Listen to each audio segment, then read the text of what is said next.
Pas très loin du sud-est, on reste un peu dans le sud-est asiatique, en Birmanie, avec une tragédie politique, humanitaire. Oui, il y a quelques semaines, il y a eu un magnifique documentaire de Barbet Barbet Schroeder, W. le vénérable W, où il montrait les monstrueuses persécutions de la minorité musulmane de Birmanie, à la fois par les extrémistes bouddhistes, parce que ça existe, et par les autorités de Birmanie. Alors, le monde s'émeut, mais très très lentement, pour une raison, malheureusement, que je crois être la bonne, c'est que quand le persécuté est de confession musulmane, ben, les gens s'en foutent. Voilà. S'il n'est pas de confession musulmane, ça émeut davantage. Donc ça ne devrait pas être comme ça. Tous les persécutés devraient avoir la même attention.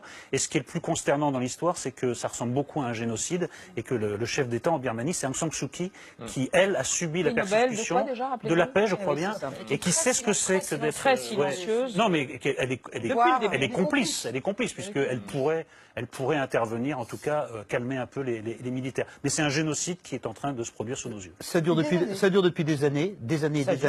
Il s'enfuit au Bangladesh où on ne veut pas d'eux non plus. C'est un peuple trop sur terre. Sur ce que disait Éric Nolot, il y avait eu un humanitaire français d'association musulmane, Moussa, un jeune homme qui était allé aider les Rohingyas, qui avait été en prison. Ça n'avait pas ému beaucoup de monde parce qu'effectivement c'était connoté un peu trop musulman. Hélas. Alors par contre